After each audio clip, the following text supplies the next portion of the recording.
இன்னைக்கு நம்ம ஒரு டிப்ஸ் தான் பார்க்க போறோம். என்ன அப்படின்னா, இப்போ வந்து சாரி வந்து பார்த்தீங்கன்னா, ஆ சிலதுல வந்து லென்த் பத்தாம போகலாம். இப்போ வந்து ஷார்ட்டா இருக்கும். இப்போ 5½ மீட்டர் நமக்கு ஒரு சாரி அப்படின்னா, ஒரு 5¼ மீட்டர் இல்ல 5 மீட்டர் அந்த மாதிரி நமக்கு இருக்கும். அப்படி இல்லன்னா, சில பேர் வந்து நம்மள்ட்ட வந்து சாரிலருந்து கிளாத் எடுத்து ப்ளவுஸ்ல வந்து டிசைன் பண்ண சொல்லுவாங்க.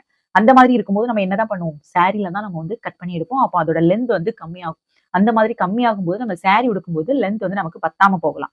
அதுக்கு நம்ம என்ன பண்ணணும் அப்படின்னா, எக்ஸ்ட்ராவா கிளாத் வந்து ஜாயின் பண்ணணும். இது வந்து பாத்தீங்கன்னா ஜார்ஜெட்டிக் கிளாத் சாரி. அப்ப நான் இதுக்கு வந்து பாத்தீங்க அப்படின்னா, ஜார்ஜெட்டிக் கிளாத்ல பிளைன் ஃபேப்ரிக் வந்து நான் வந்து எடுத்திருக்கேன். இதுல வந்து பாத்தீங்கன்னா, எனக்கு 1/2 மீட்டர் அளவுக்கு கம்மியா இருந்துச்சு. அதனால நான் வந்து 1/2 மீட்டருக்கு ஜார்ஜெட்டிக் கிளாத் வந்து எடுத்திருக்கேன். இந்த கிளாத் அட்டாச் பண்ணிட்டோம் அப்படின்னா, நமக்கு வந்து சாரியோட லென்த் வந்து கரெக்ட்டான அளவுக்கு வந்துரும். அதுவும் இது எந்த பக்கம் அட்டாச் பண்ணோம் அப்படின்னா, உள் பக்கம். சரிங்களா? நம்ம ஃபர்ஸ்ட் வந்து ஸ்டார்ட் பண்ணுவோம்ல சாரி உடுக்குறதுக்கு. அந்த இடத்துல குடுக்கணும். முந்தான பக்கத்துல குடுக்கக்கூடாது. அந்த மாதிரி ஸ்டிச் பண்ணும்போது சாரியோட லென்த்துமே நமக்கு அதிகமா கிடைக்கும். அந்த டிசைனுமே நம்ம வந்து ப்ளவுஸ்ல வந்து அழகா குடுத்துக்கலாம். அப்படி இல்லன்னா ஷார்ட்டான சாரீக்கு வந்து நம்ம அட்டாச் பண்ணி இந்த மாதிரி லென்த் வந்து இன்கிரீஸ் பண்ணிக்கலாம். காட்டன் சாரி இருந்துச்சு அப்படின்னா, நீங்க லைனிங் மெட்டீரியல்ஸ் வந்து வாங்கி நீங்க அதுல வந்து அட்டாச் பண்ணிக்கலாம். இப்போ வந்து நம்ம இது வந்து ஜார்ஜெட்டிக் மாடல் சாரி அப்படிங்கிறதுனால நான் இதுல வந்து ஜார்ஜெட்டிக் கிளாத் வந்து தனியா ஃபேப்ரிக் வந்து எடுத்திருக்கேன். இத தான் இப்ப நான் இதுல வந்து அட்டாச் பண்ண போறேன். இப்போ வந்து நம்ம சாரி கிளாத்தும் நம்மளோட எக்ஸ்ட்ரா ஜாயின் பண்ணக்கூடிய கிளாத்தும் நம்ம எடுத்துக்கலாம். ரைட் சைடு சேர்ந்து வரணும். ராங் சைடு வெளிப்பக்கமா இருக்கணும். அப்பதான் நம்ம வந்து ஸ்டிச் பண்ணும்போது கரெக்ட்டா வரும்.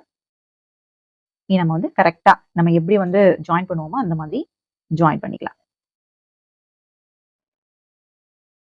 பூனம் சாரி, ஜார்ஜெட்டிக் சாரி எல்லாம் நம்ம ஸ்டிச் பண்ணும்போது ரொம்ப இழுத்து வந்து ஸ்டிச் பண்ணக்கூடாது.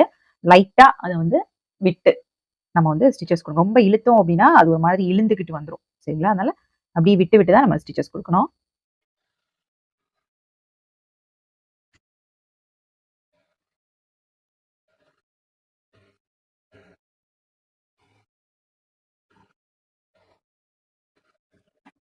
இப்ப பாருங்க நம்ம வந்து ஃபுல்லாவே ஸ்டிச் பண்ணி முடிச்சாச்சு. லைட்டா இந்த மாதிரி இழுத்து விட்டுக்கோங்க. ஏன்னா ஜார்ஜெட்டிக் கிளாத் பார்த்தீங்களா? அதனால லைட்டா இந்த மாதிரி இழுத்து விட்டுக்கணும். ரொம்பவே அழகா நமக்கு வந்து கிடைக்கும். இப்ப நம்ம வந்து அப்படியே இந்த மாதிரி டர்ன் பண்ணிட்டு, ஒரு படிமான தையல் வந்து நம்ம குடுத்துக்கலாம். அப்பதான் நமக்கு சாரி வந்து வியர் பண்ணும்போது கரெக்ட்டா இருக்கும். இந்த மாதிரி திருப்பி வச்சுட்டு, நம்ம ஒரு படிமான தையல் குடுத்துக்கலாம். எக்ஸ்ட்ரா கிளாத் குடுக்கும்போது அது சிலது வந்து கொஞ்சம் அதிகமா தான் இருக்கும். அது வந்து லைட்டா ஃபோல்டு பண்ணி விட்டுருங்க. ஏன்னா வந்து அது உள் பக்கமா தான் வரும். வெளிய தெரியாது. சிலதுல வந்து பார்த்தீங்கன்னா, ஷார்ட்டா இருக்கும். ஷார்ட்டா இருக்கும்போது நீங்க கட் பண்ணி அதுல ஜாயின் போட்டு பண்ற மாரி இருக்கும். சரிங்களா?